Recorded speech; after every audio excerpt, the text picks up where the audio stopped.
No, it's in the main No, it was chat. in the main chat. Yeah. I was like, where? Like I'll give you the gist of it. Yeah. Let's see. So many theories. No, that's before the discussion. You can give me a gist. I'm gonna read it over. Oh God, that's a long question. If that's what he's asking. Yeah, it's all about, you know, Tyr and Fenrir, basically.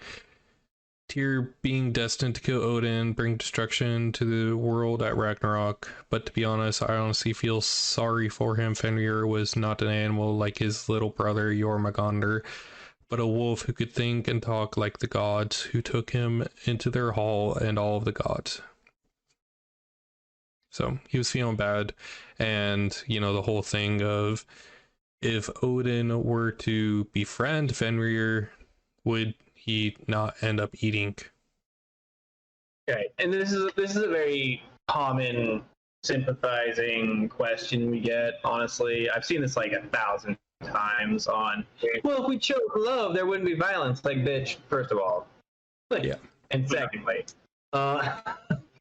so yes, I mean, I believe there is a kernel of truth in the self-fulfilling prophecies of violence begets violence and so on and so forth. Start this? Oh, I don't know.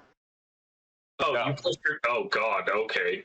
Well, I believe violence begets violence to a certain degree of like self-fulfilling prophecy. Like, I'm going to hurt this person to prevent them hurting me, and later they're like, I'm going to fuck you up. So that makes sense to me.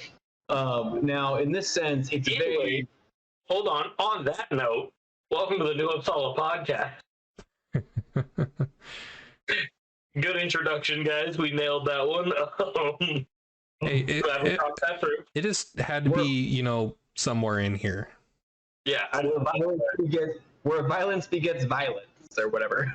Yay, heathens. Aren't we great? Anyway.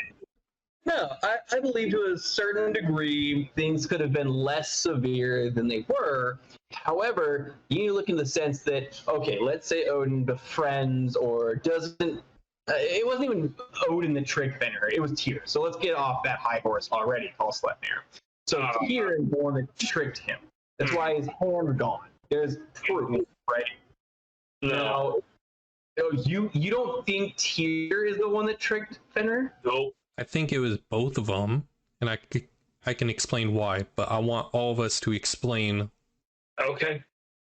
I'll be quiet. We're in a round robin this shit. All right. Rain Raven, if you, I don't care who, we can rock paper scissors. And No, go ahead, White Wolf. Finish yours. Okay.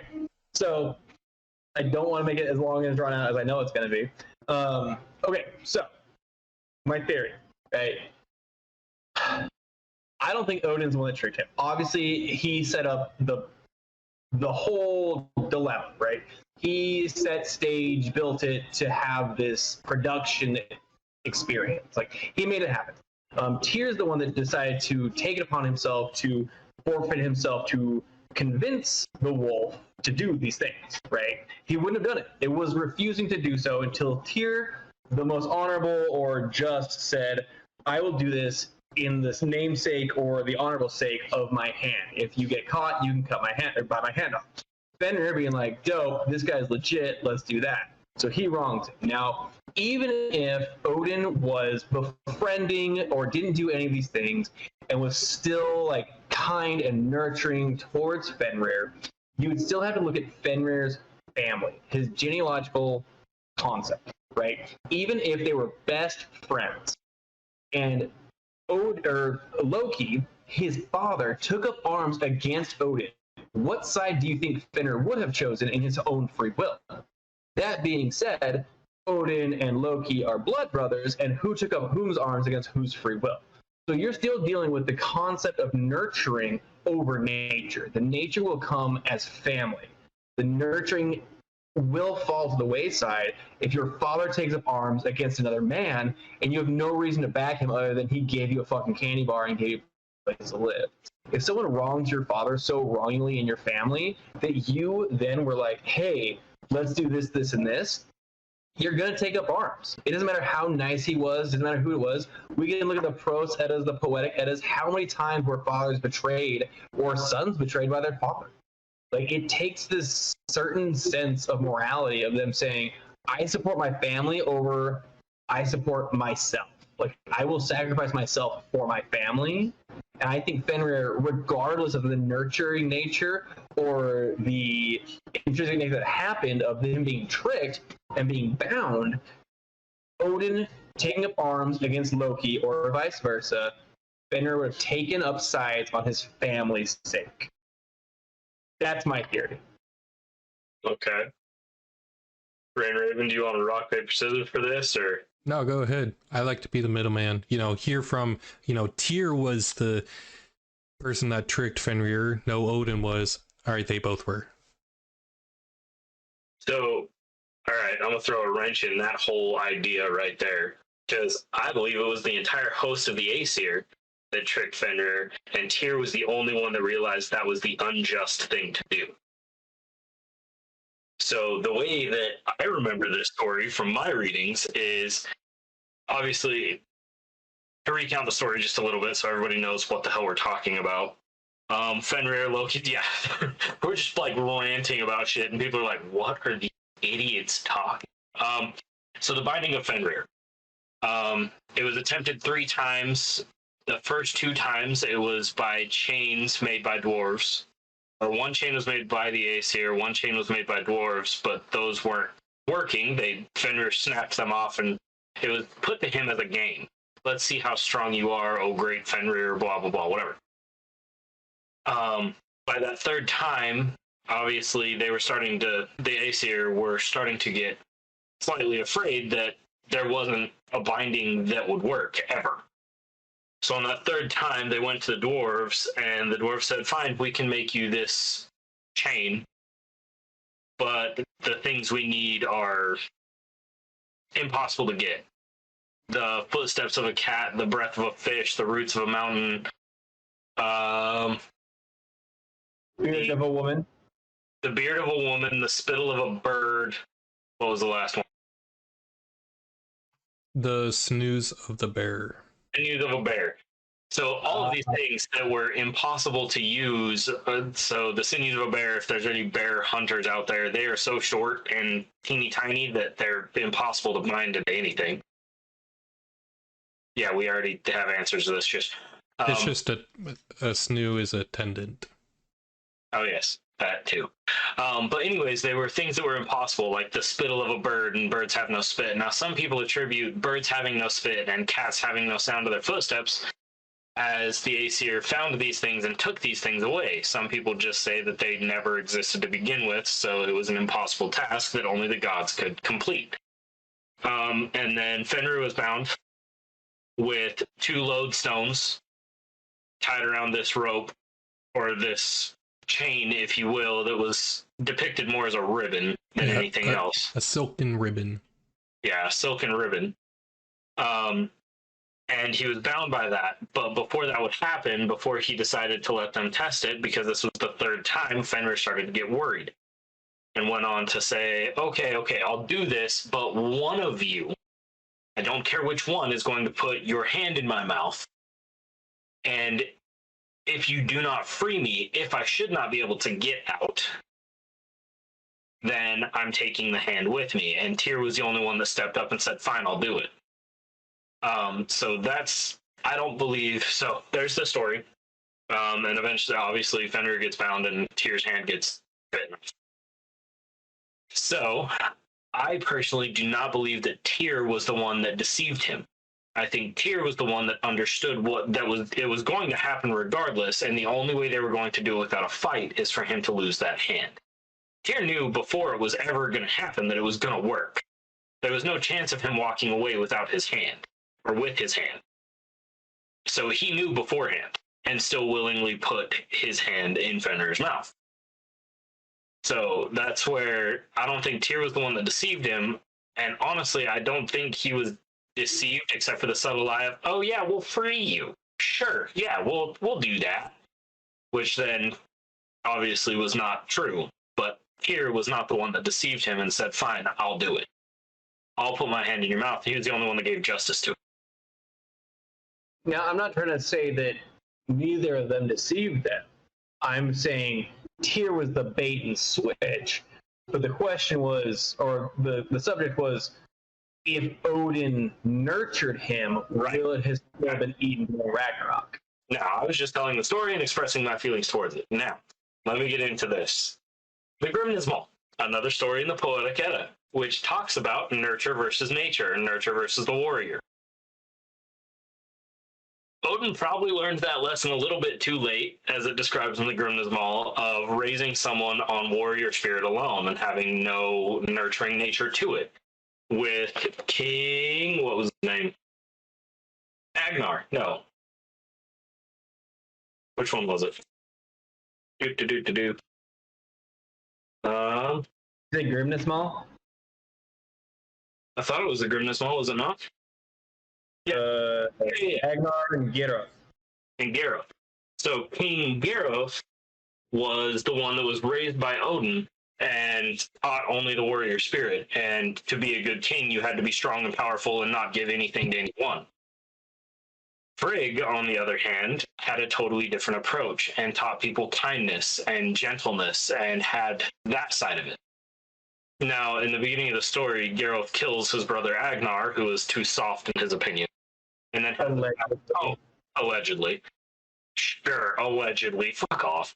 But then Geralt has another child and names him after his dead brother, Agnar. Odin visits the hall, finds out that Geralt is a prick, and sticks him between two fires and for an extended amount of time. Go read the story. I'm not telling you all of it. I'm just giving you a synopsis. But then his son Agnar is the one that offers kindness and gives him water, which then Odin foresees the death of Geralt immediately after. He calls it step by step to his demise 5 seconds later. Yeah, it's fine. But that was the story of nature versus nurture. So now, obviously, that story, timelines are nothing, but we believe Fenrir was bound before mankind really propagated and was around, at least to a point. So Odin may have learned this lesson a little late, and it didn't help with Fenrir. But in reality, I think if Odin had taken that CRS's prophecy and kind of went, okay, there's got to be another way to fix this rather than just chaining the dog to the backyard and not letting him around people and forcing him to sit there and strain against his own.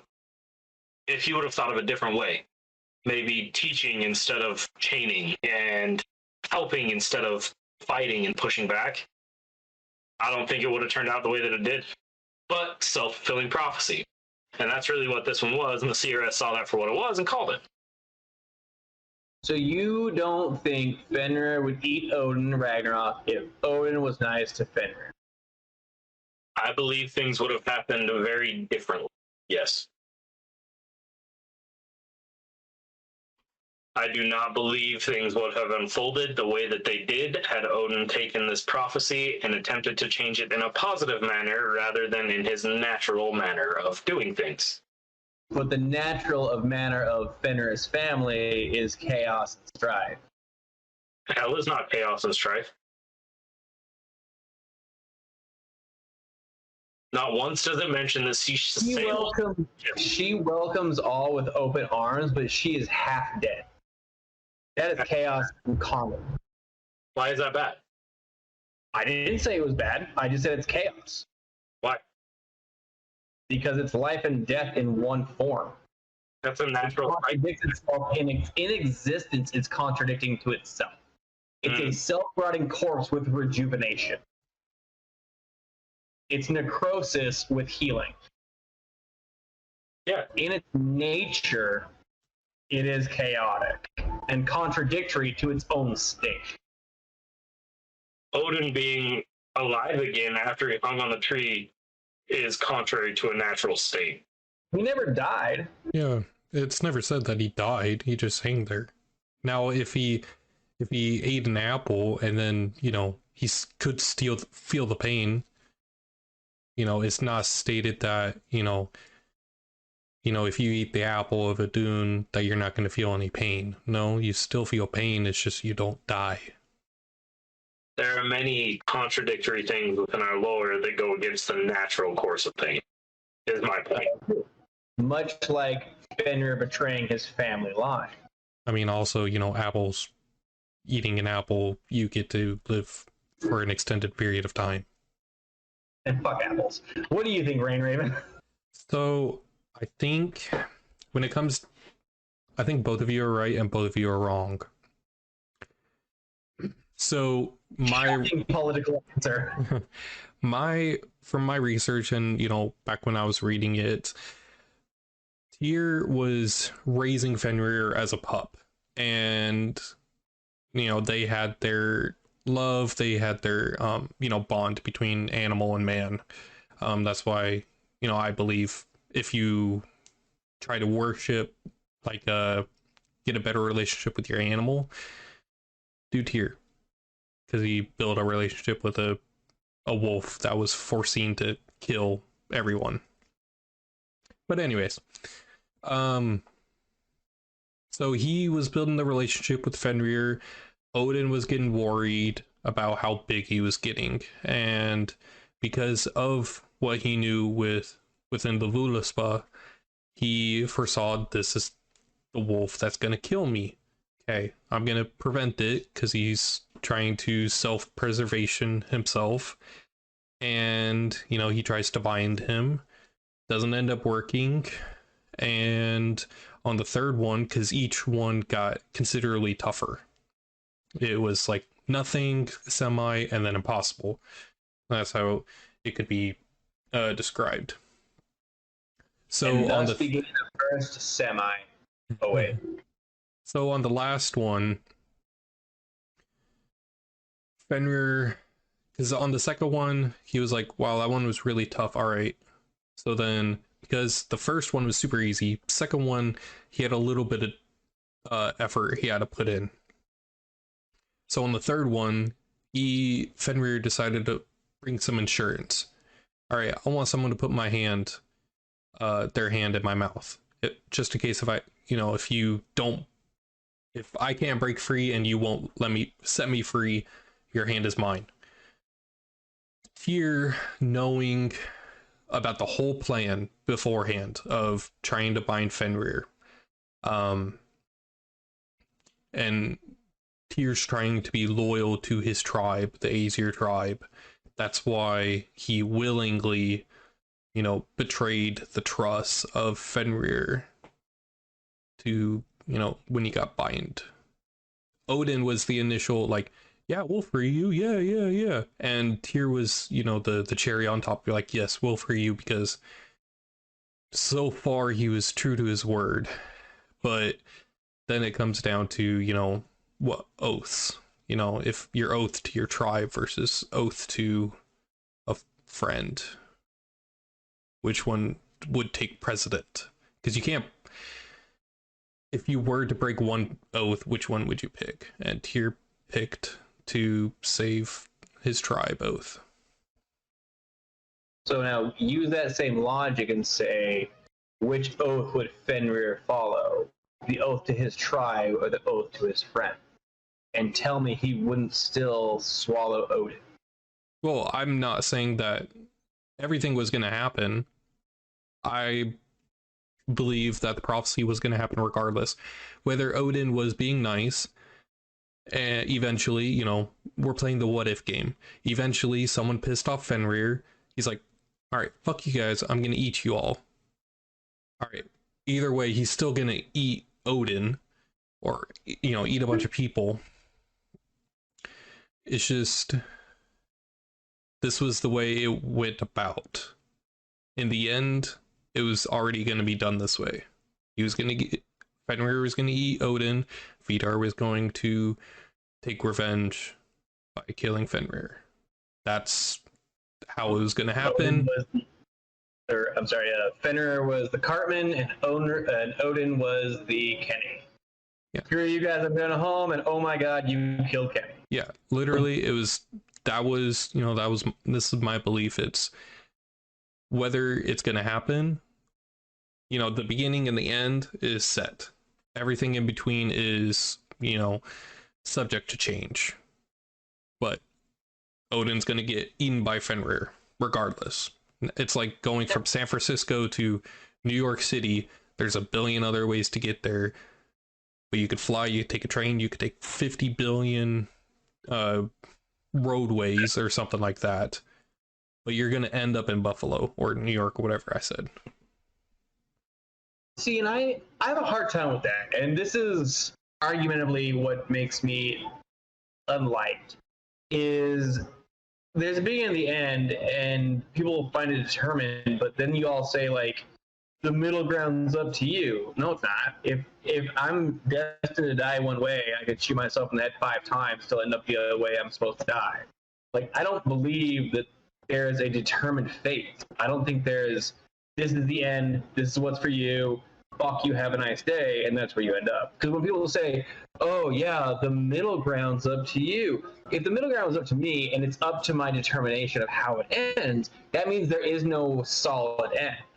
Right? Like, if it's up to me to die at 30, but at 25 I take steroids and eat healthy or do what the fuck that is, what is that little Whatever. What are you trying to get? No, it's illegal. It's a little like brain matter for babies. Stem cells, and you like rejuvenate yourself and you become this thing, and like you live to 35, but people are like, you're gonna die at 30, but you're 35, and all of a sudden you're like, beat the game, motherfucker. Like, there's no end point that's in my opinion. In my opinion, there's no end point that's determined. Yes, you'll die. That's 100%. Never gonna not happen. The gods die, we die, everything dies. But to say you will die this way or because of this or from whatever is impossible to state. To say the worlds have woven this web, and you start here and you end here per this tapestry, but this middle ground's up to you. No, it's not. If this is the end, beginning, and this is the end, that middle point doesn't fucking matter.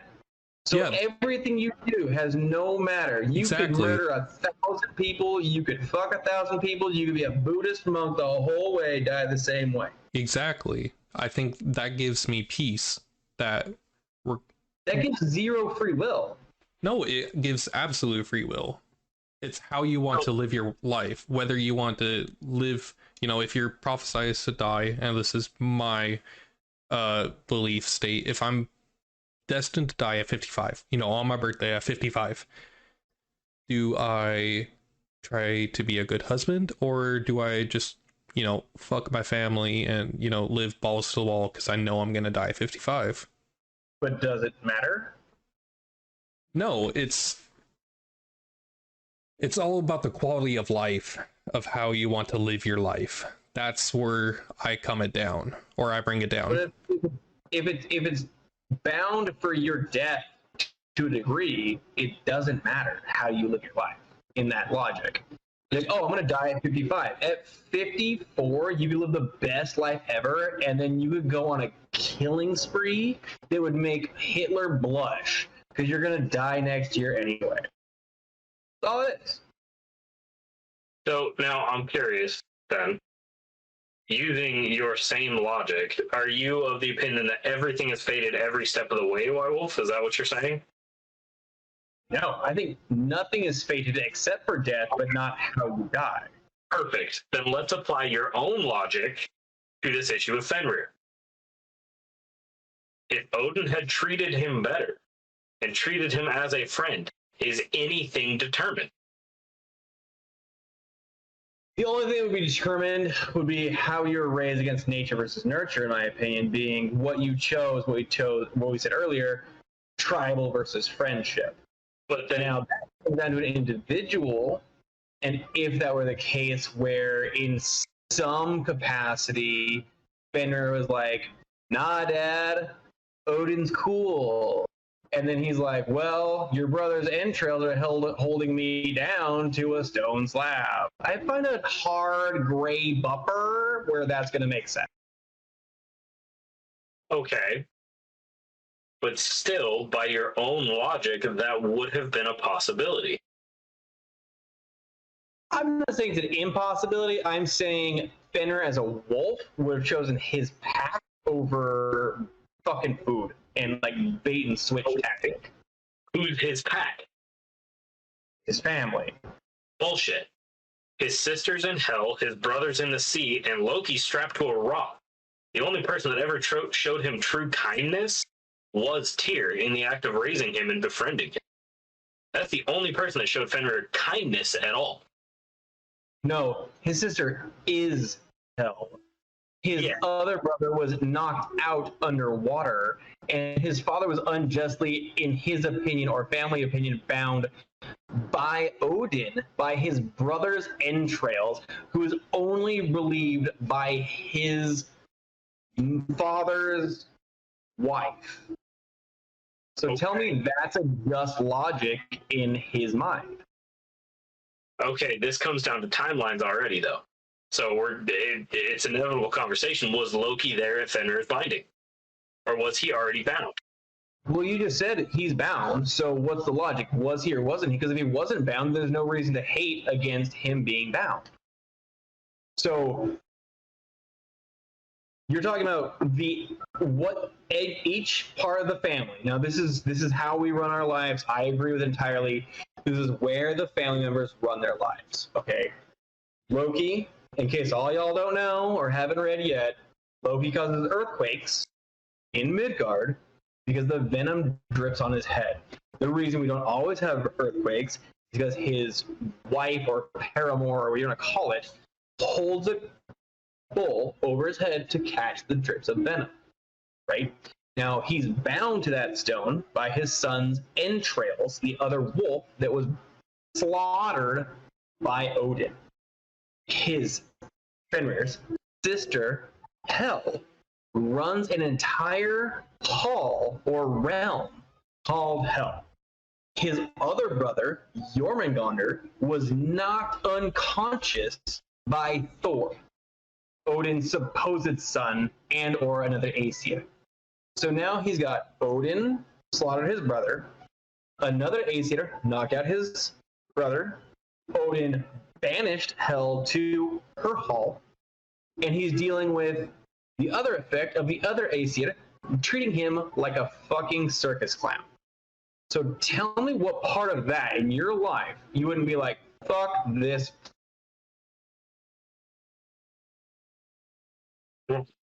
Hold on. And that's where I believe he would choose clan over, or his family over his current living situation.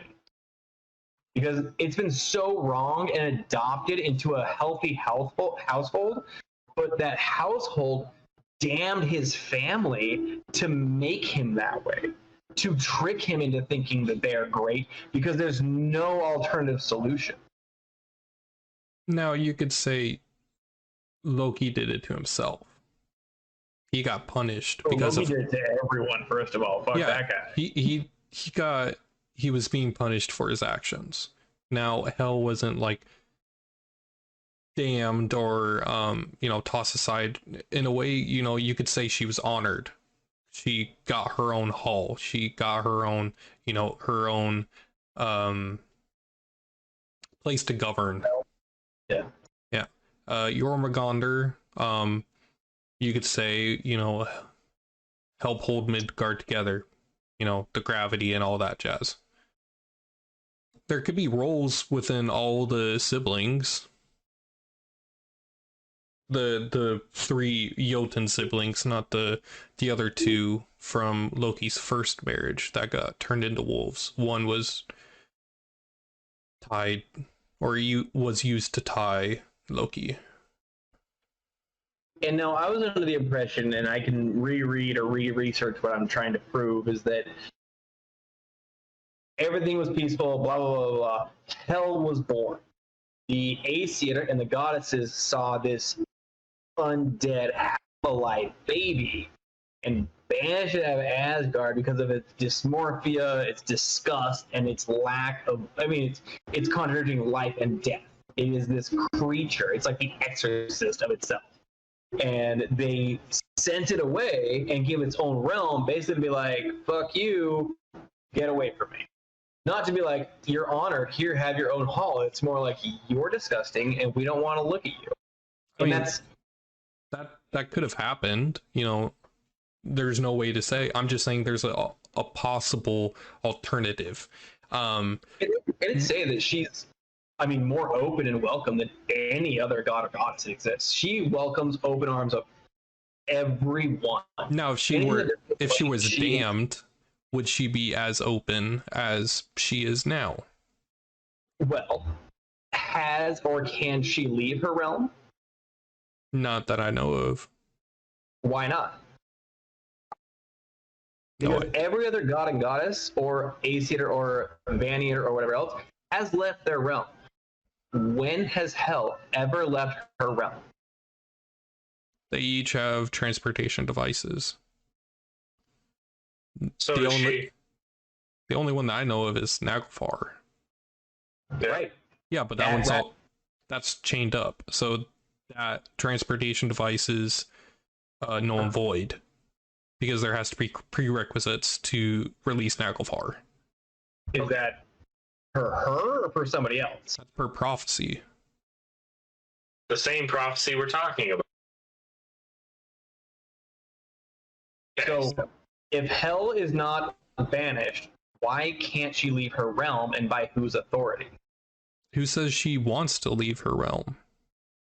Maybe she. Well, she ushers her father out of there with all of his army to go wreak havoc upon the realms. Yeah, so she can make her father happy.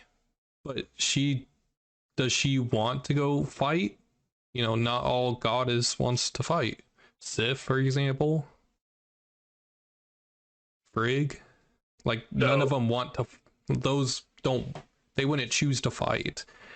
I see it as, you know, there was already. People were already dying. And. The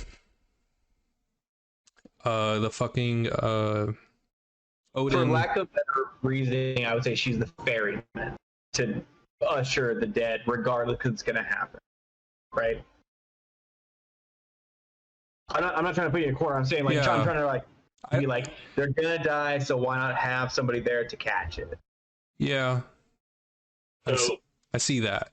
But I see it as she was, you know, she could, you know, be happier in Hell instead of Asgard.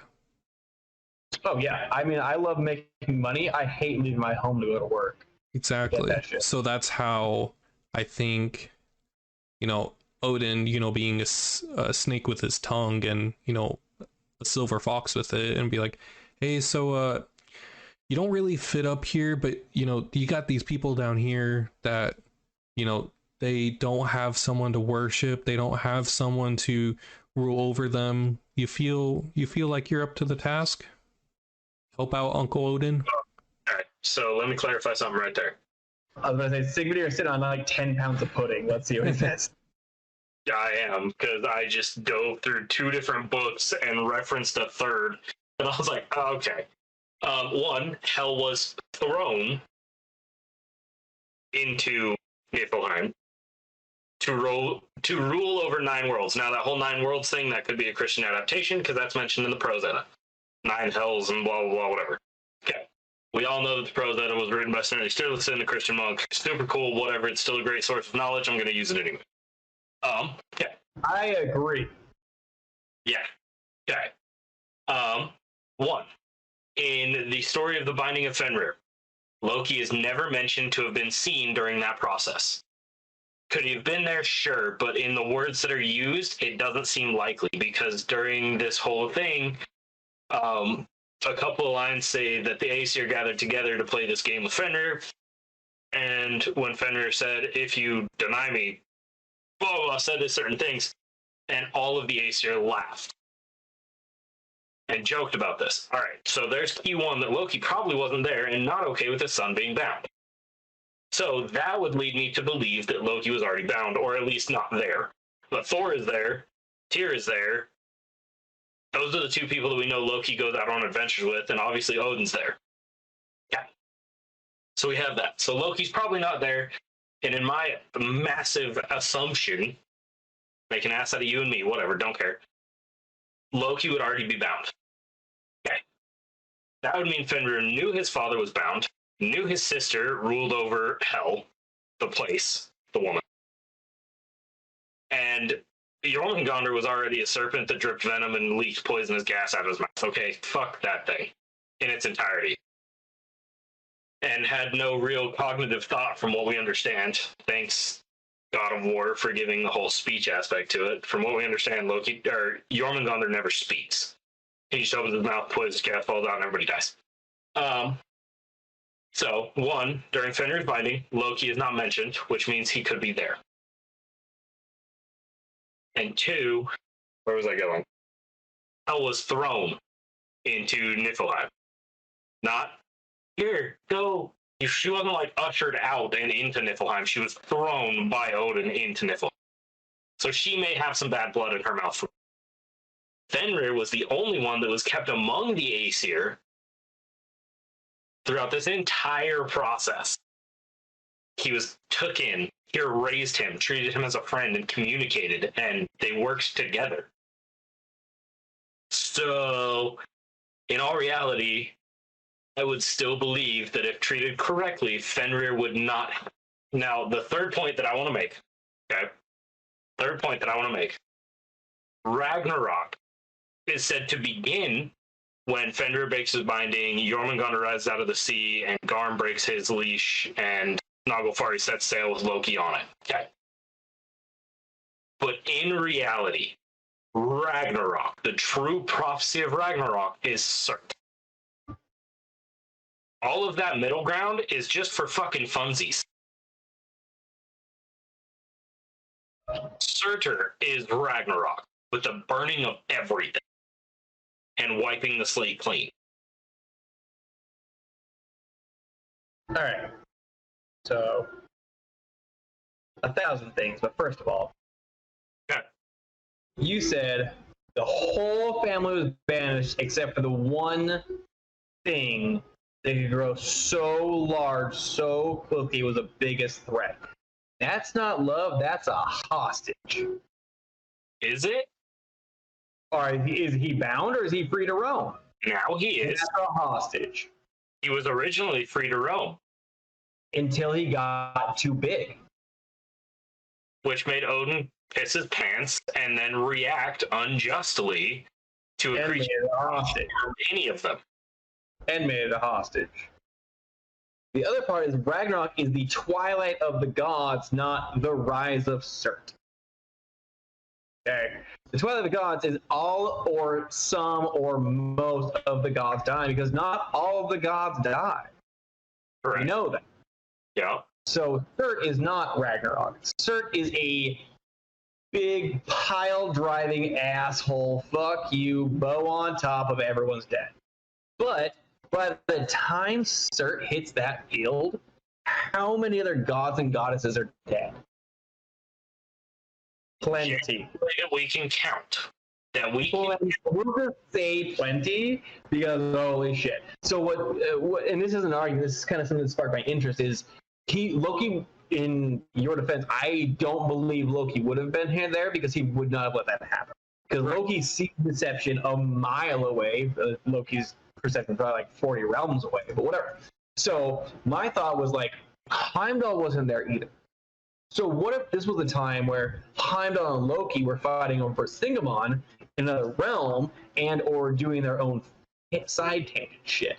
Because as you mentioned, Thor, Odin, and Tyr. I mean, like you said, we can't say they're always together because that's stupid. That's like saying you're with your best friend every single day of every time you like. But without these key elements there, perhaps when Loki stole Brisingamon, ran away, Heimdall chased him. The only time Heimdall left his post has been to chase him out for that sense, and that's when all this happened. Now that would have been the whole snowball effect of Loki's not there, but also he's not bound. All this crap. But to have both those people not there, aware or present, or at least reacting, is like a telltale sign to me of like, I want to cross-reference how many times Heimdall, Loki, and all these people or these gods have not been at least in Asgard together at once. Because 9 times out of 10, they're all there at once. Even when he steals Brisingamon, they are all there at once. Like, it happens.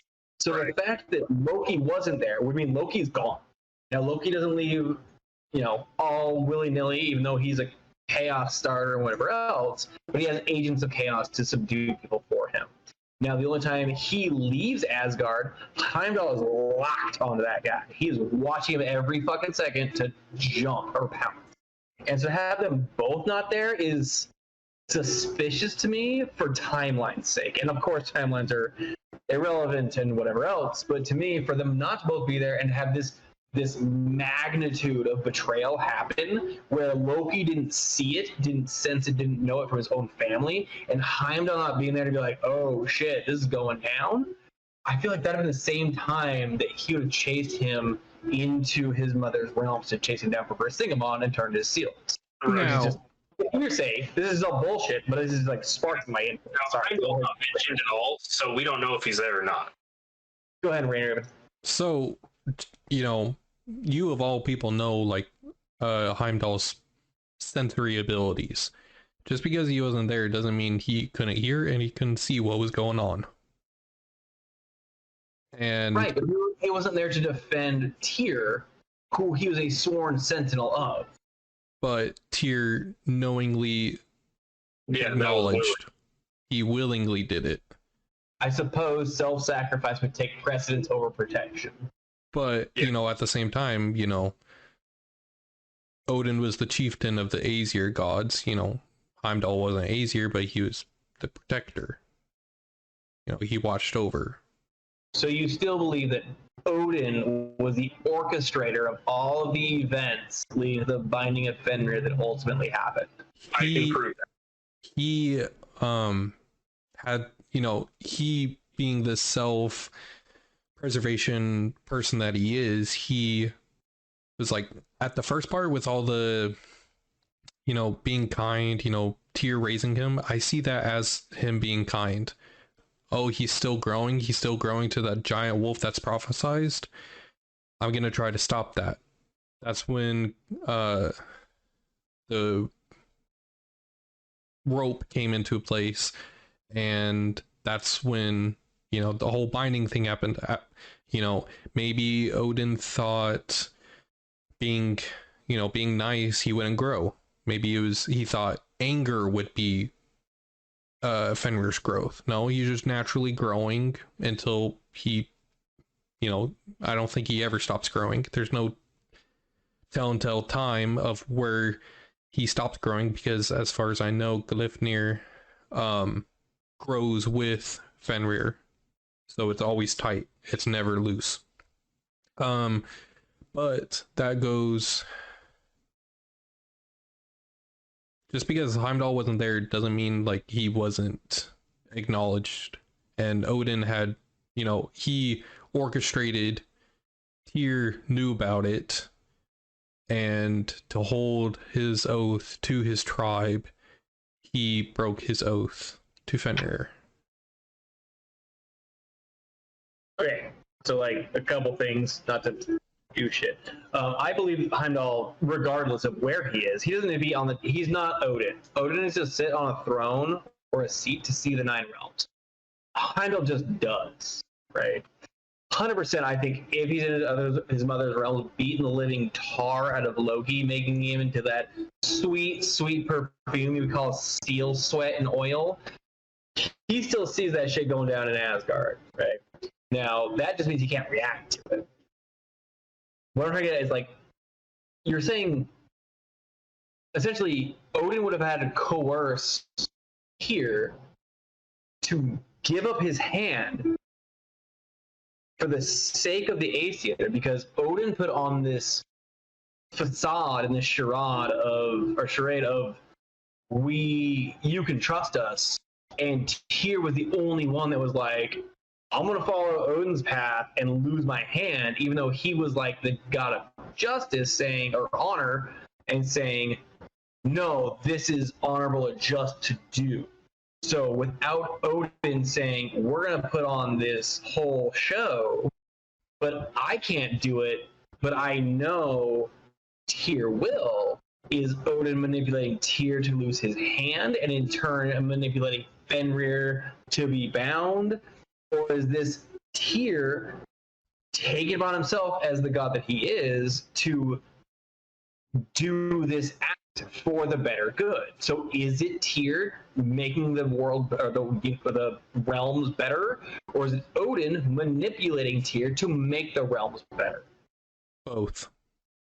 Okay. There's another aspect to that one. Right. Does Tyr have a choice to disobey orders from Odin? Odin is the chieftain of the gods. Does Tyr even have the? I mean, I know he has the ability to, but would he disregard a direct order from Odin Was he ordered by Odin? to go along with this? Probably. Well, it was Odin would have, he could have said it as, this is to help all of us stay alive. And Tyr knowingly gave up his hand as a sacrifice to show his loyalty to Aesir, just as Odin gave up his eye for knowledge. But if these are could-haves, then why would the dwarves have fashioned something? They don't follow Odin. They're not. They get contracted. They get contracted. That's actually discussed in the prose, and it was actually Skirnir. Yes, the same Skirnir from the Skirnir's Maul that went to the dwarves to get this thing made. So yes, the dwarves got contracted to make it. So you believe the theory? I'm not saying you believe. The theory is that Tyr cannot or will not go against Odin's will. Now, think about Odin real closely, and think about Tyr real closely, and tell me, Tyr would not defy Odin. Yes. For the sake of Odin. Now, Fenrir eats nobody but Odin. He kills nothing but one thing, and then dies immediately afterwards. He does not do anything but swallow Odin whole. Not even kills him, swallows him whole, mind you. And then he dies by his jaw getting ripped apart. So, for the sake of Odin, because of Odin, you think Tyr would be like, I got you, bro. Or he wouldn't be like, that's not just or honorable, because it's you for the sake of you. Yeah. Yep. What? Yep. Tyr couldn't or wouldn't defy him for the sake of justice, honor, and boundship? Like, you're telling me he would let Ragnarok happen just so Odin can have an ego stroke? Like, okay, what? then, defend your point as why did Tyr knowingly and freely give up his hand? Okay. So, one, look at the titles that are tossed around. Yes, Tyr, the god of justice, of honor, of all those things. Absolutely. Odin is the chieftain of the god and wisest among them all. Arguably. Arguably. Allegedly. I got you. I'm following. So, who do the Aesir take orders from? Who would they listen to? When they look for leadership, who do they go to? Odin. Almost across the board, always. Odin is that. He is their king. He is their chieftain. He is the chieftain of the Aesir. He led them in wars before. He is knowledgeable. He is well versed in all that stuff. And the rest of the Aesir serve in Asgard under him by that title alone. Now, we can discuss titles and timelines and all that other shit later, but in title alone, he is their king. You get where I'm going with this? So if Odin said, we are binding Fenrir, there's not another choice. This is what's going to happen. Now, so here's put in a spot, well, my friend is going to be bound till Ragnarok comes by this prophecy. Whether Tyr knew the prophecy or not is entirely up for debate. Odin's the only one that knew that prophecy, and who he told is entirely up to him. And stories that we don't have. That's the other part that I just realized after saying it, is we don't know who of the Aesir actually knows of this prophecy except for Odin himself. And whoever Odin told the entire thing to. But my point is, now Tyr is in this spot where he's going, hypothetically, sitting here looking at it going, okay, my good friend is about to be bound by my king's order. What can I do to show that I still care about my friend, one, and follow my king's order and not get ostracized for it and get treated potentially like Loki already had and bound to a stone by his child's guts? Potentially. We don't know where Loki is in this. He could be off fucking with Heimdall. He could be bound to a stone right now. Who the fuck knows in the timeline order all this bullshit? He could be just wandering out in Jotunheim doing whatever the fuck Loki does. Everywhere and nowhere. Yeah. So now Tyr's in a spot where he's looking at his friend being bound, and they've tried this 3 times and made a game of it before. But now his friend is getting concerned. Now Tyr has to juggle, like Rain Raven has said, friendship over the Aesir. The order of a king versus his friendship. Who else would let Fenrir do that? Nobody, because it is unjust. In Tyr's opinion, it probably is unjust. But the chieftain of the gods just said, get wrecked, this has happened. Now, we know Odin's not a great... Okay, yep, I'm saying it. Odin's not a great dude. He fucks up and causes issues a lot. He makes split-second decisions that fuck with things. He breaks things down to a point where everything turns into fucking chaos. So more than likely, in my opinion, in my very humble opinion, that's why Tyr put his hand in Fenrir's mouth, was to, one, show his friend that he still cared, and possibly still uphold his duty to Odin as the chieftain of the Aesir. Okay. A lot of good points. Maybe 2 counters, but I love what was said.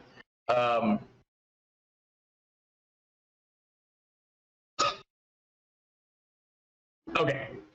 Okay, let's go. No, I'm trying to eloquently state my thoughts, and it's painful. Okay. So, Tyr would follow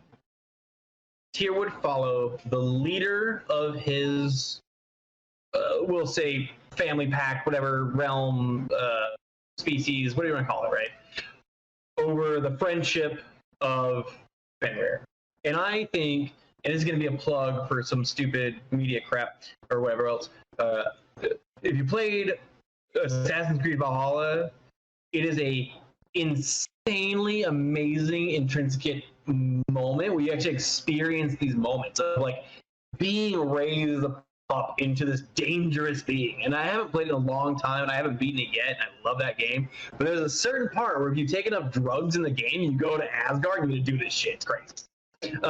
Anyway, so Tyr would have said, I raised this pup, love this pup. Odin said he's a threat. It's my obligation to make sure he is not one via these actions, from what I'm understanding. Okay, so the leader of his dynamic group tells him to do something, and he betrays his friend. What was that? Just say tribe. It's the tribe of the Aesir. Okay, so he chooses the tribe of the Aesir over his friend. Why the fuck wouldn't Fenrir choose the tribe of his family over his friends of the Aesir if he was nurtured? He is. So if he was nurtured by the Aesir, he wouldn't have chosen his tribe of Loki to betray them because they're friends? No, in the end, he is. In the end, What? okay. So my point here is, okay, let's circle this all back. I get what you're saying. He is what? What do you mean he is? He chooses the family pact over the friend pact, just like Tyr did. Yes. So if that never happened, and that same thing was just, Fenrir would have still chosen his family over his friend. We're playing the what if game. We are. Right. Of course we are. Yeah. I'm saying, what if Forseti had anything to say in this? Tyr is the god of justice, not the god of judgment. So let's say Forseti saw all this happen and determined Odin should die because of this betrayal, and that's why he died. Yeah, but at the same time, who knows about the prophecy? Odin could have just been like, hey, so I know some things are going to happen. I think this is the correct way to go for our, for our safety. And Tyr would have been like, all right, King, I see that. It sucks that, someone has to get disciplined, but in the end, it's for the greater good for more people. So it's for the population against one. I want everyone to do this full scale of like how bizarre it is that I'm defending the Loki tribe. Oh, 100%. It's great. It's like my favorite thing because at the end of this thing, I'm like, fuck that family. But like, it's great to me because I just love the process because I fucking hate the outcome. But So this is great. I want to add one more point to this before I shut the fuck up because I've been going off. Up until the point of his final binding, he had never harmed any of the Aesir. He had never shown that level of aggression. He had never shown that he was a threat to them until he was bound. Right. Pit bulls are only aggressive if they have their owners that make them aggressive. Right. So the Aesir made him aggressive. In this circumstance, in this scenario, the one that is written, the one that's recorded, in all the knowledge we know, yes, he will choose his family over all of them. However, if he was never bound, if he was never tied to those stones, if he never got put in that situation, I still believe he would have chose to side with the Aesir and fought alongside his now brother, that is Tyr. And if Loki got the first drink of every droplet after Odin, we wouldn't have Ragnarok. I disagree still. In the end, regardless of whatever happens, whether Odin was kind, bounded him, or tossed him in Ginnungagap, in the end, Fenrir was going to eat Odin. That was prophesized. All right, so to all our listeners, this is the kind of shit that Gothar get into, and we will go about this for the next 3 years, circling this topic. Yeah, I didn't even bring up, Ragnarok. Sorry, go ahead. Sorry, I didn't even bring up Ragnarok because I have a whole different belief of when Ragnarok starts. I agree, actually. I feel like Rainrave and I actually might get along with a Ragnarok theory, which is weird and temptingly Unless curious. you changed yours, we have different. Listen, I adapt, I don't stay still. So Hey, I have a lot of things I've researched. No. All right. Unless anyone else wants to cover over Fenrir. No, I just want to tell all our listeners, we will still do this, and this will be a recurring topic for us for like the next 3 to 4 years of us just going back and forth. No, I'm going to give us a month, and I'm going to make our students fucking fight this fight for us. I'm too lazy for this shit. I want them to figure it out. No, I'm coming directly after you at this point. This is war. You bound me. You're the one that started this. We're fucking going now. Okay? I didn't start shit, and I've got people to stand in front of me, motherfucker. I'm not Odin. I'm getting swallowed whole. There's someone in front of me. I got an appetizer before the main course. Good. At least it's just an appetizer. I'll still be hungry at it. You don't know. They could be fattening. Okay. He's from the south. He's big. Raven, what was the other thing so you wanted to bring up? So Ragnarok. All right, Sivir, you said, the cocks crow. Nagafar gets the chains broke and gets set free. Loki breaks from his chains, and the horns are blown. Okay. The gist. Real quick correction. Naglfar was. Oh yes. Okay, sorry, I was thinking Nidhogg. I was like, whoa, No. Naglfar. Garm. Garm. Yeah. So I also Garm. forgot Garm. Loki breaks the binding. Naglfar is set loose from the docks of hell, and Garm is actually okay. I kind of want to bring this with Fenrir because I didn't earlier. Fenrir doesn't break his chains; he's set free. I've heard an entirely different story. It's either Fenrir or Garm. They literally get it taken off of them. Because how the fuck would Fenrir break his chains if he can't break his chains? The same reason runes have to get re-embodied. The magic. I'm under the understanding that a child removes the binding. I've heard both of they break and they get set free. Now, for both. There's only a few kids that are mentioned in Asgard. I've never heard of a kid. Oh, I heard it was a child that set it free. Because they didn't know any better. Because I know Loki, I want to say did, like, from my research, Loki did Fenrir's, and then an individual did Garm's. Oh, I've never heard Loki did Fenrir's. I've heard a child of Asgard. Now, mind you, there's like 3 ever sets Fenrir free because it's like a child coming across a big husky. It's like, oh, that's so cute. I want to play with this. And they go, whoop, and that's Ragnarok. But that may have been Graham as well. I'm not 100%. I have heard a child. I heard a child set Fenrir free, and I can research the fuck out of it like the simulator is going to do. I can't now, but I will. But anyways, again, only so many children were mentioned. And that was my little plug. Like, I kind of wanted to mention earlier. Totally forgot until this came up. No, you're good. I heard he was set free because of not his own unbinding, because of another person unbinding them. I never heard that Loki unbound him though.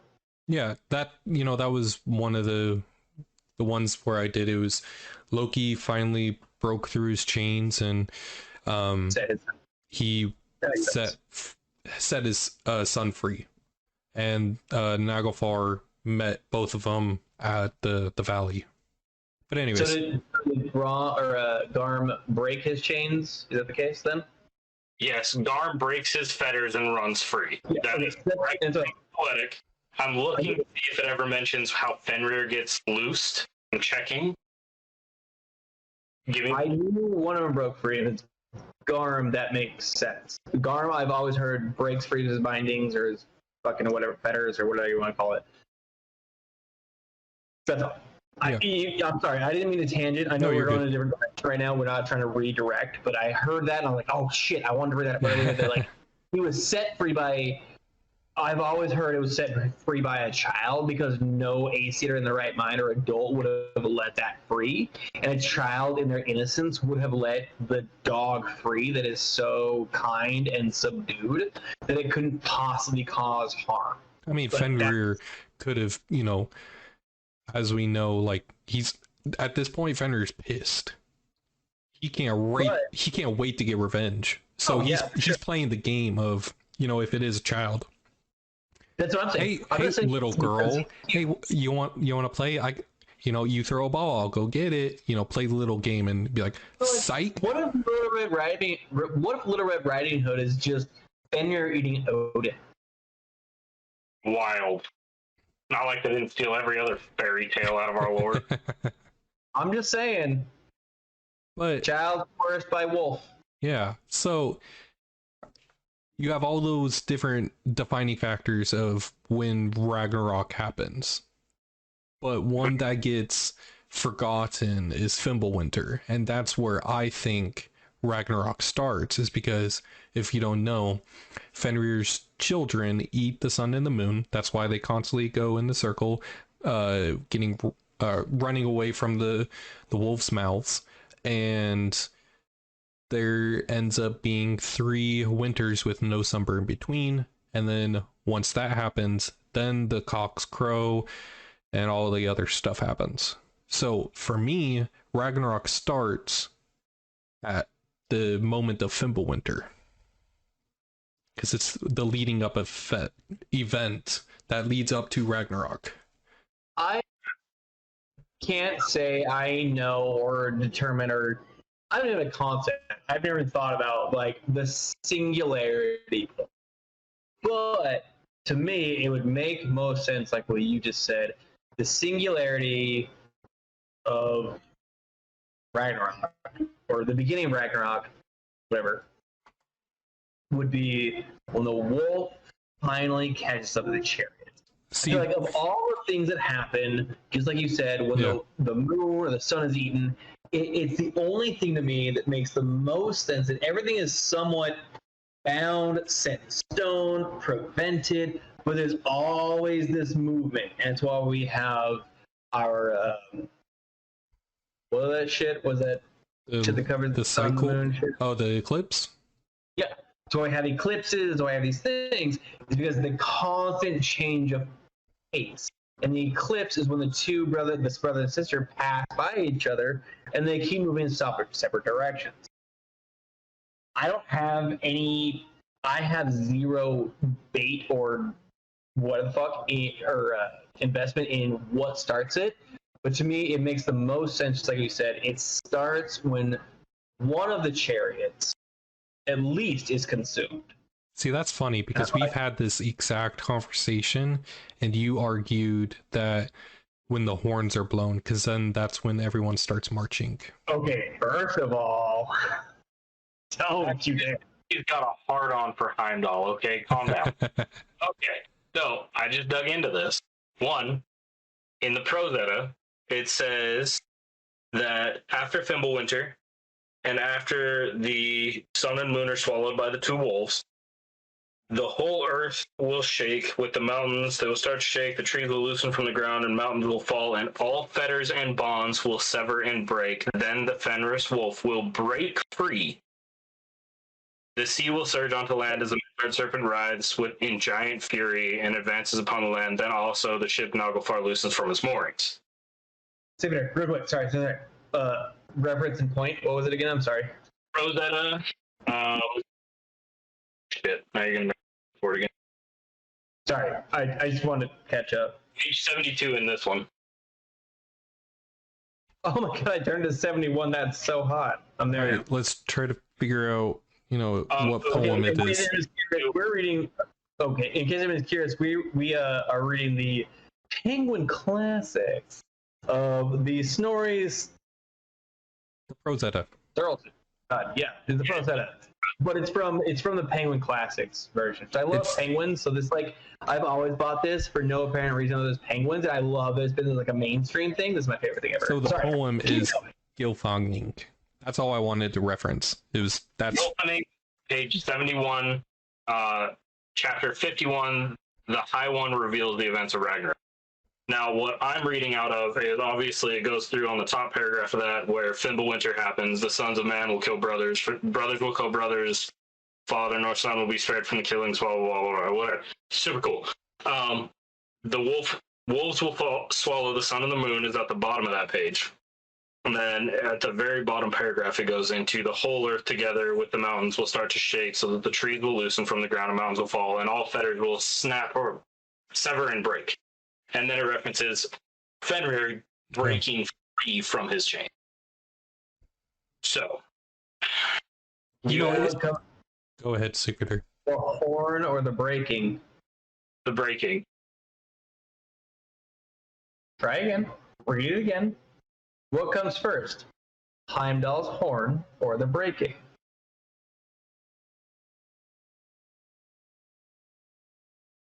God, that was hot. I did it too.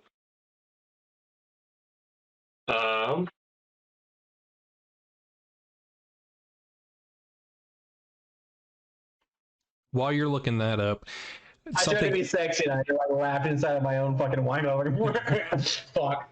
For reference, it says all fetters will be broken. It's not referencing just Midgard. Now, the mountains are shaking and everything. It is referencing Midgard, but it says all fetters, meaning, it could have been all within Midgard or all within the cosmos.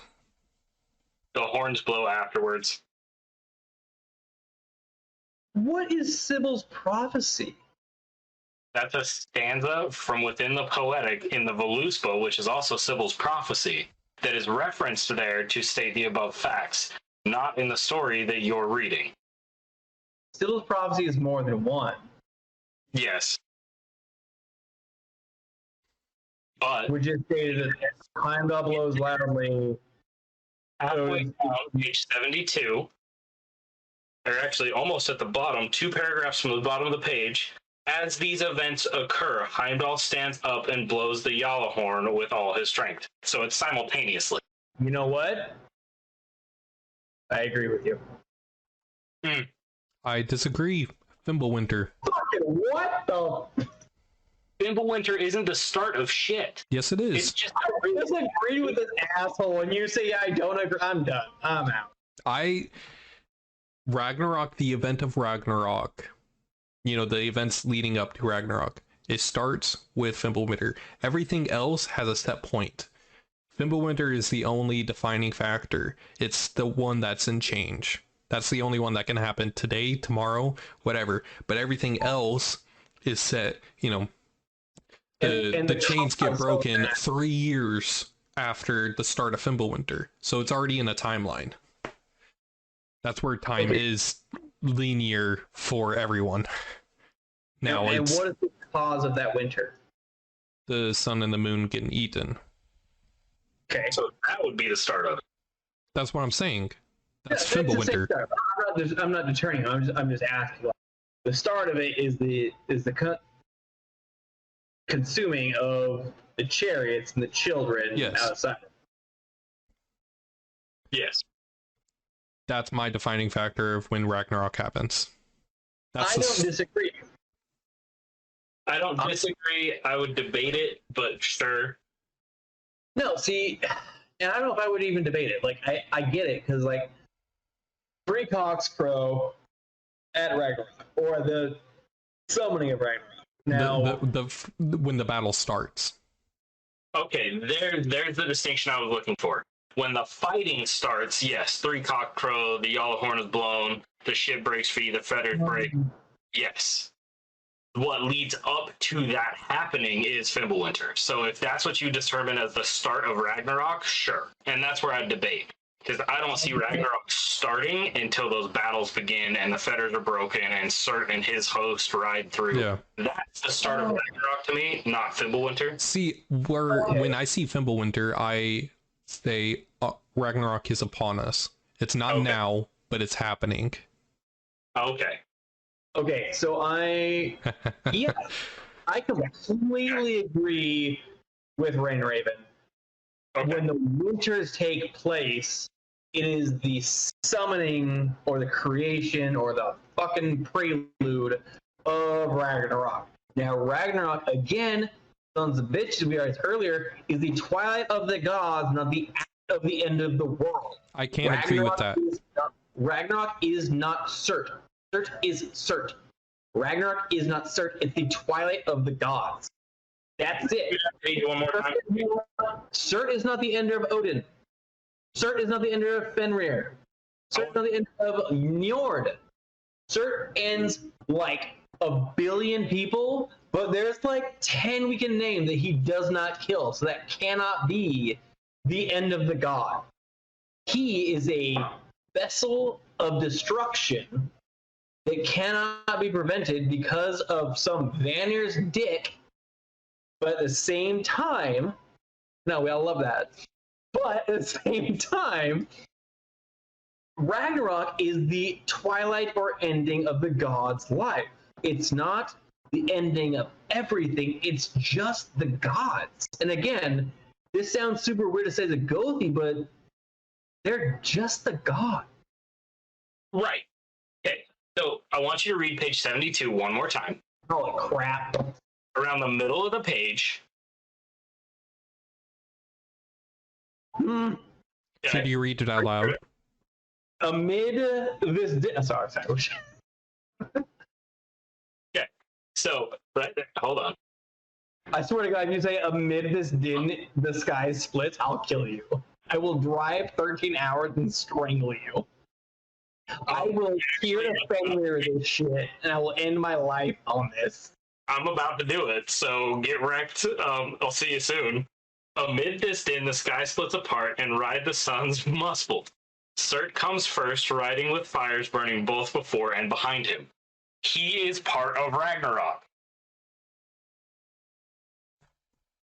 Oh no, 100%. He is a part of it, but he is not Ragnarok. We are arguing that he's not the only thing that is Ragnarok. No, he is the finality of Ragnarok. After the fight among the gods, after all of those things have occurred, he is the one that wipes the slate clean. Let me ask you something. What happens after Ragnarok? Some of the Aesir and probably the Vanir, hypothetically, we don't know, survive it. Then that is the finality of Ragnarok. Correct. But that's after the Battle of Ragnarok. That is the new beginning of things. That is The Twilight of the Gods takes place, referring to Ragnarok. That is not the final act. That is not Ragnarok. You're saying the final notion of Ragnarok is that everyone dies, but they don't all die. not So all of it. in That the is Twilight of the Gods. It's the start of a new cycle. But it's of only the same gods that existed before.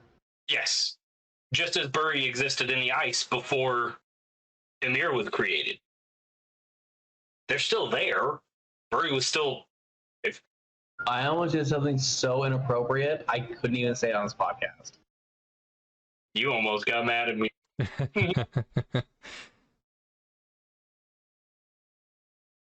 I think we're all in agreement, and we're all just trying to pick each other's brains and defend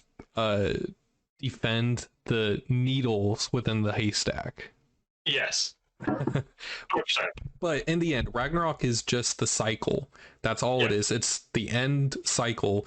Now, what the Gothar are discussing, it's when does Ragnarok, the cycle, end? It's where Nidhogg, okay, that's another thing, is Nidhogg. Okay. Yeah. Variable. Okay. I thought we were talking about Fenrir. What's happening? So Fenrir was like 3 discussions ago, okay? I will. yeah, so it's whether, Surt plunges his sword, Nidhogg cleanses, or the new cycle begins with the new pantheon. Oh, White Wolf is so mad right now. This is great. He is so frustrated. Beautiful. Okay, for those of you watching, this is amazing because he does this very occasionally, and it's one of my favorite pastimes is to get him to this spot. It's mostly when we're helping our students and we're like, all right, just give me a second. I gotta research some shit because I'm going down a rabbit hole and I can't That's control. what he's doing right now too, and he's either sending us a direct message, saying the things he wants to say, or he's researching something. But no, I could see Nidhogg, but I would also say that is after the events of Ragnarok. He's cleaning up after. I'm undecided of my defining end of Ragnarok. So here's the crazy part: is it's this scale of thing. Are you bringing your? Oh my god! You bring yours, I'll bring mine. Did you just call backup? Like, what are you doing? Oh, I didn't realize I put it in there. Shit, it was meant for you too. Dude, so many go here. I'm so confused. So 4. Well, sorry, only one. Only one is going to be confused. Go ahead. Sorry. So here's what I would say with what starts Ragnarok, what ends Ragnarok. It's this massive gray scale of what starts and ends it. And in reality, it's up to the individual to decide that for 100%. them in their mind. So I would say it's immediately after the battle is done and Surt wipes the slate clean. I would say that's the end of Ragnarok. And then Nidhogg cleaning up the battlefield.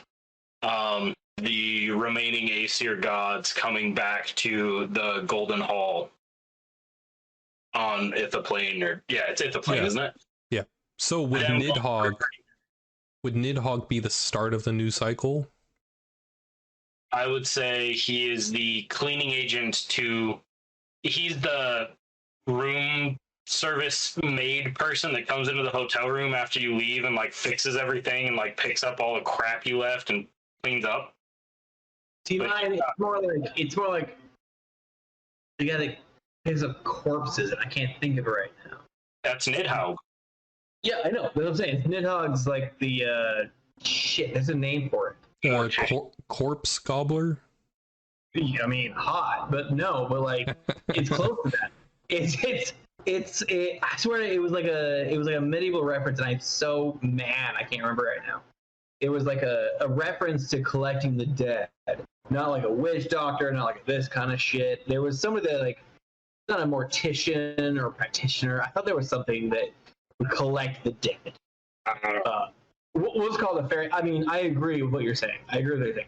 I think Nidhogg is he's the janitor of the battlefield, apparently. Like, that's what he is. Like, he consumes and swallows, which brings up like 1,000 other questions to my mind, but whatever. But that's what I think.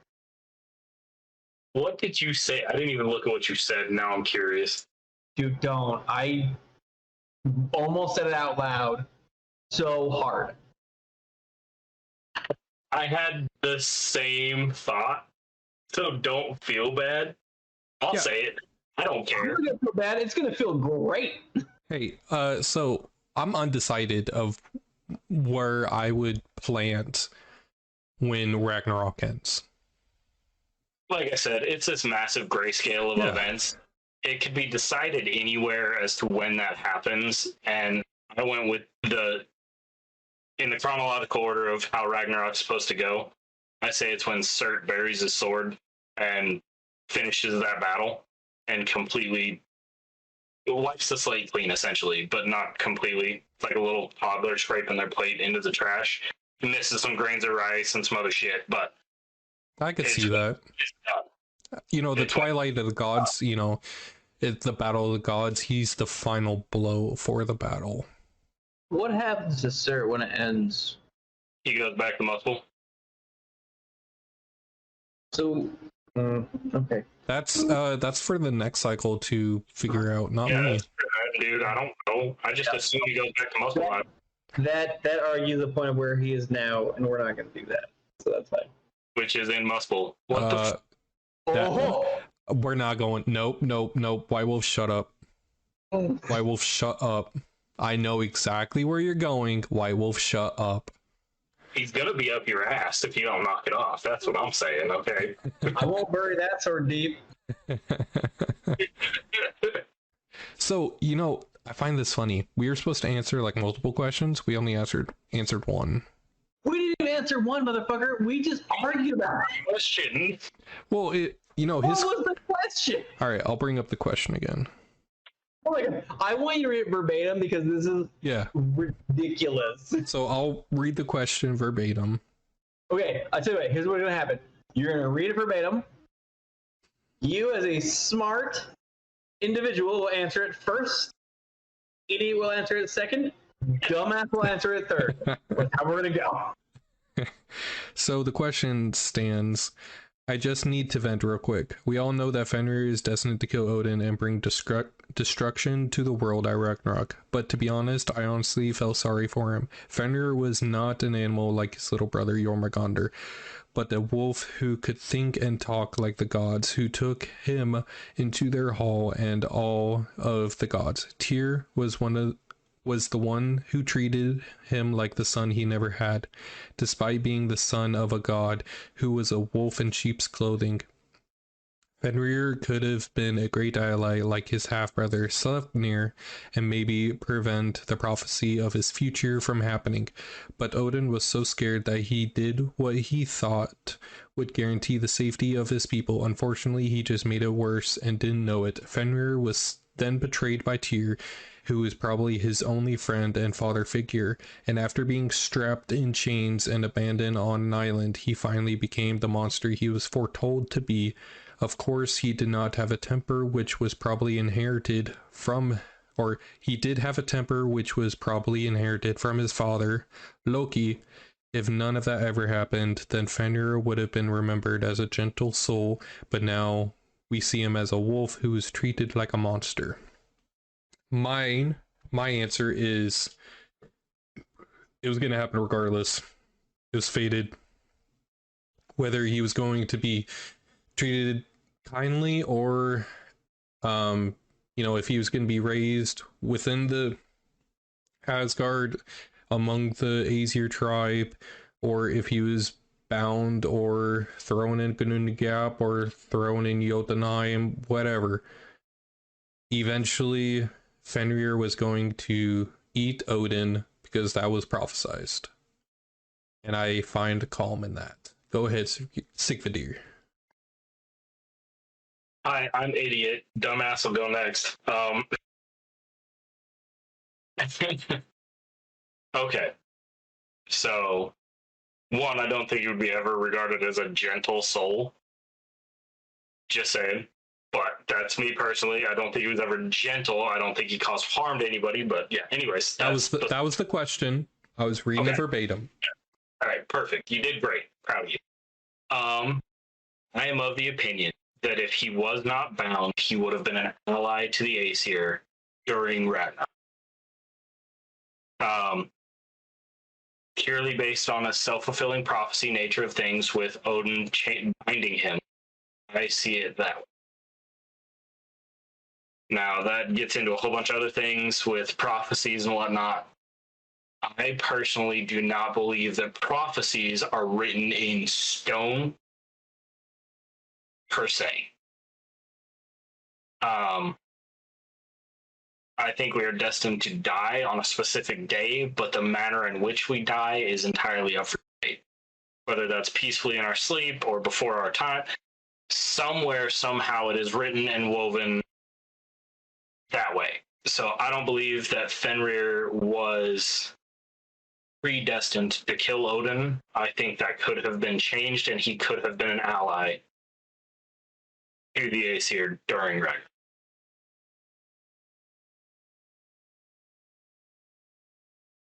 You're up. Fucking Asia. What do you mean Europe? Hold on. I'm doing some shit. You said you're up, not Europe. So it's a shitty dad joke my family does. Say we're playing games together. We just look at each other and say Asia. And what the fuck is it? Europe, asshole.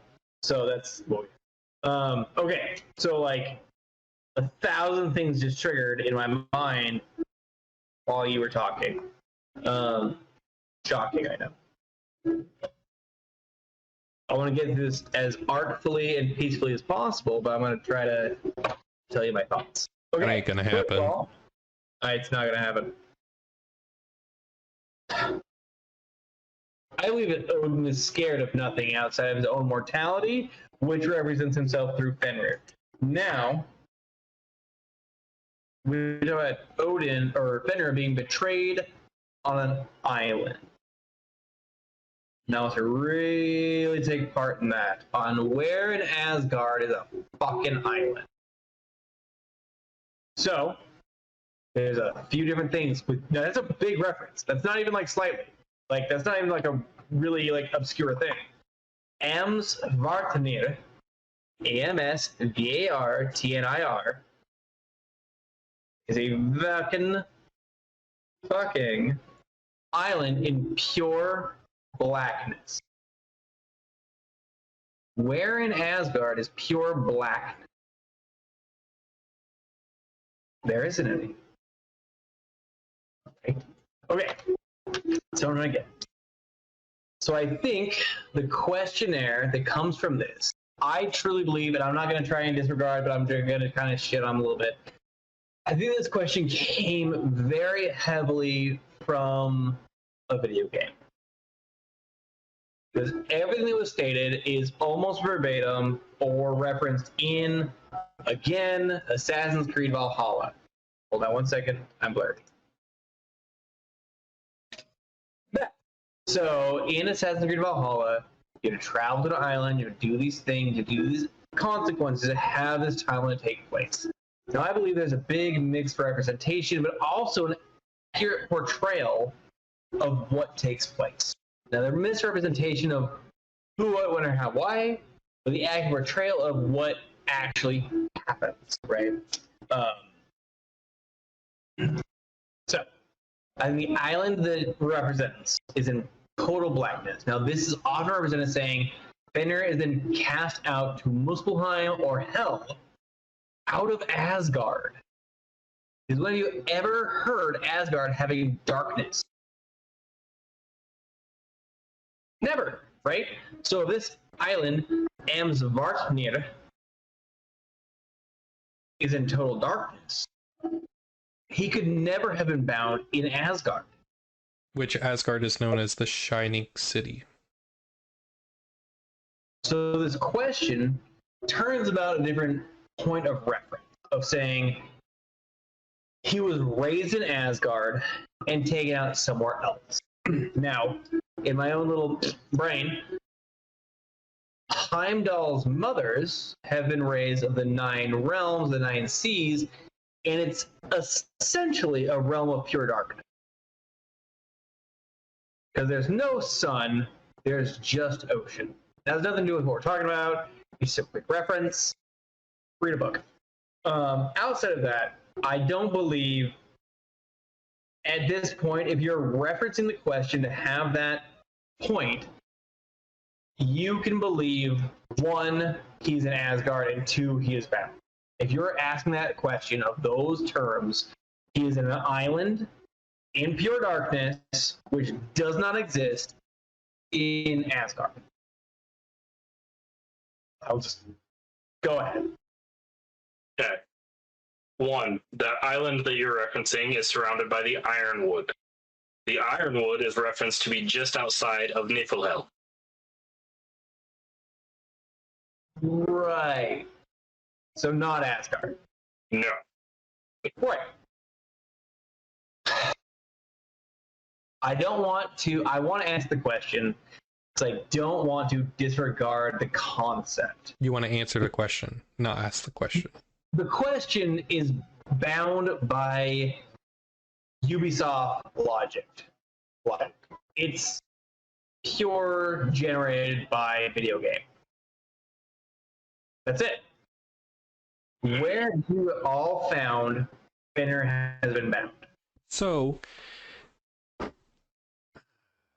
here's the I'm just gonna say this one thing, and Why Wolf, you can finish because we're near the end of the time. Just because he was bound does that mean he had to stay there where he was bound, or could he have been transported?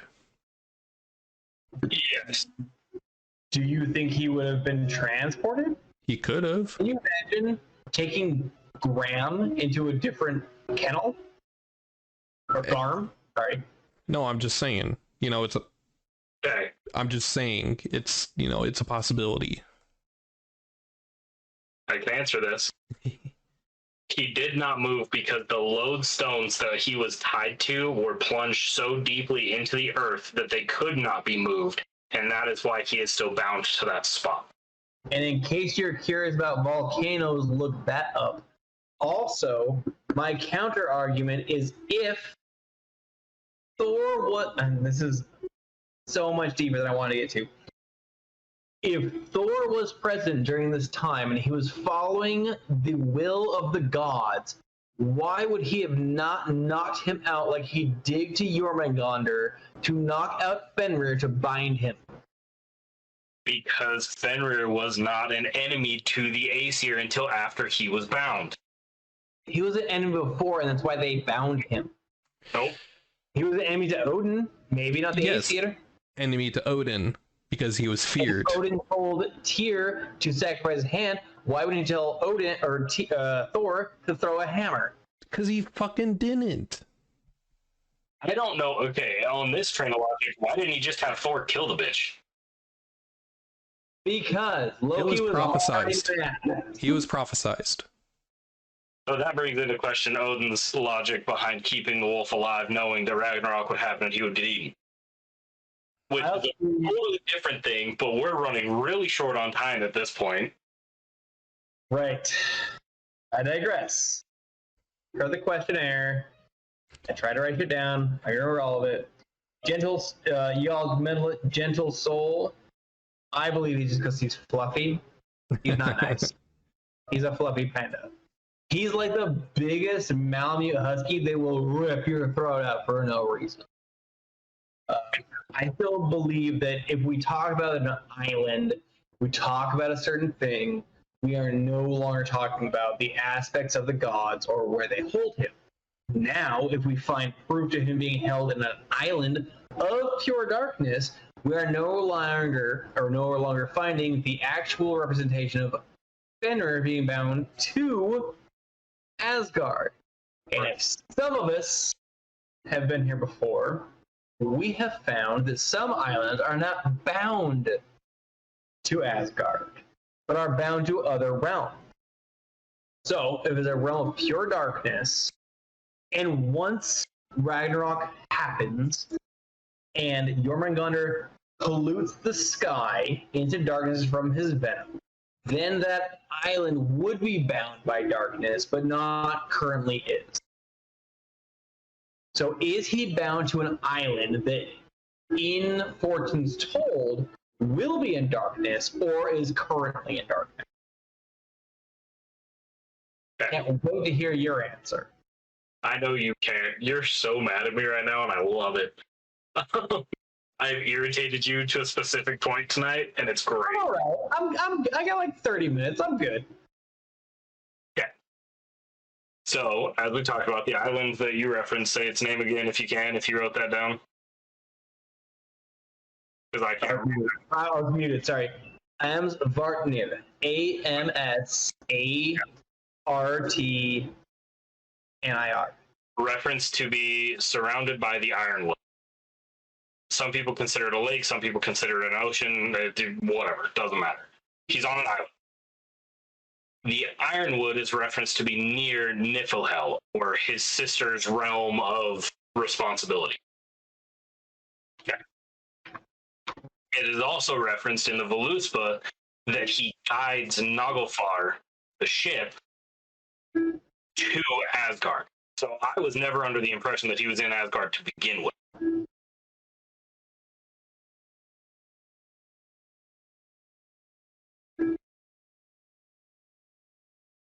Did I just break your brain? Okay. Nah. I just figured something out. You're good. Keep going. Yeah. So, yeah, I never thought he was in Asgard to begin with. Yeah. He was never bound in Asgard. In fact, we've had conversations where we proved that incorrect to begin with, potentially. So, yeah. That answers that one. What was the other thing? I don't remember. I don't care. Go read a book, as White Wolf says.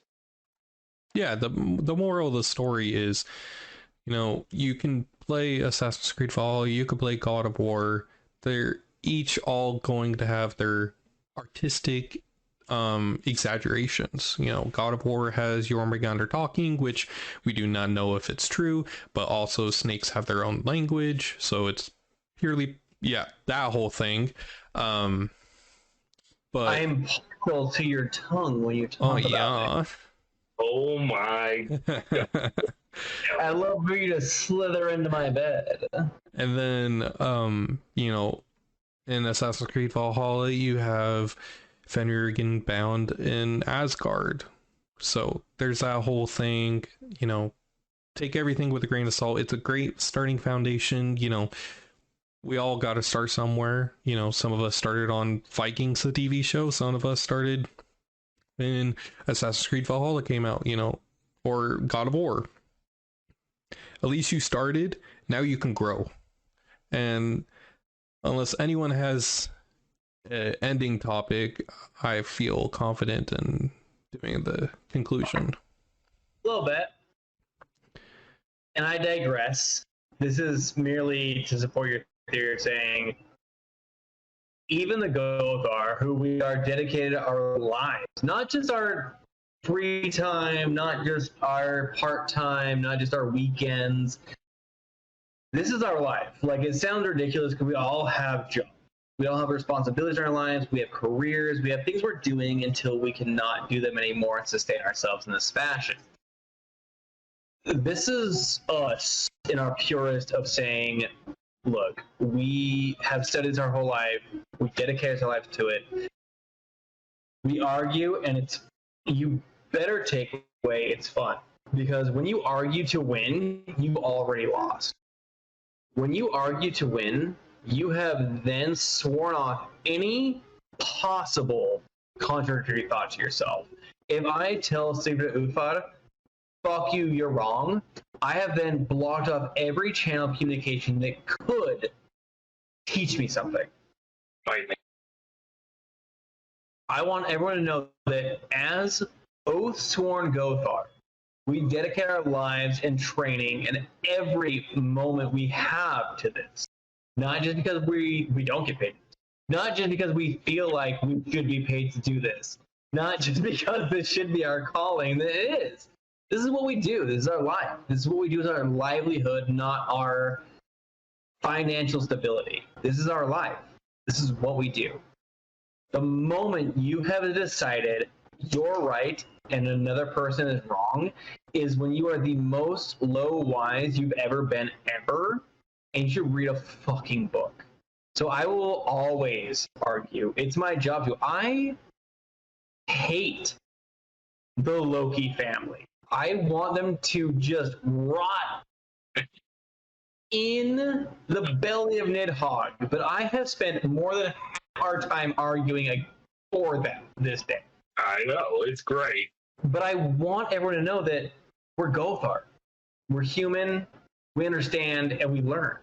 Everyone should. If you think you're above learning, then you're below learning. You're an idiot.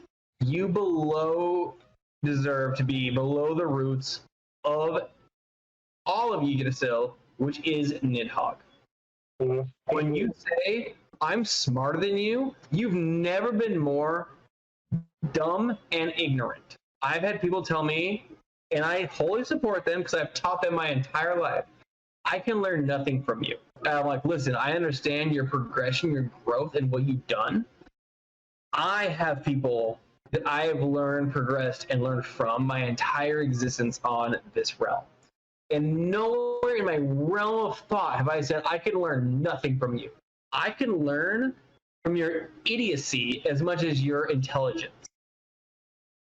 So when we talk and we argue, it's not because we disagree. It's because we're growing our own mindset and our intelligence. Don't ever think for 1 second, because you think you know something, you know something. Because someone can prove you wrong, and you better relish that instead of resent that. And I love that about Ethan right now. Yeah, much to the detriment of others, this happens often. Like, it irritates people because we will go like this for hours and hours and hours, circling the same thing, but never reaching a conclusion. We literally have. We've done this. We're learning from each other in a way that apparently most people don't understand because we get heated. It's like Thor and Wonder. Room before because me and White Wolf got heated with each other. I was like, I'm done. Nope. Years later, I came back and I was like, thought about this, and it just kept going. And everybody's like, God, what? It's Thor and Yonder, man. There's a big ass serpent. You can catch it on your hook. You're not prepared for it. It's different.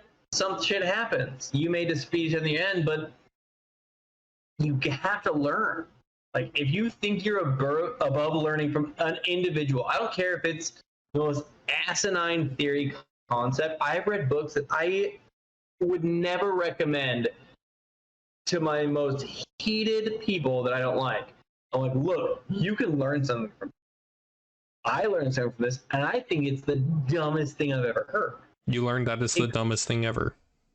Oh, I almost named the book. I almost named the book. Don't do that. I'm not going to. But all right, White Wolf, cutting you off because you talk a lot.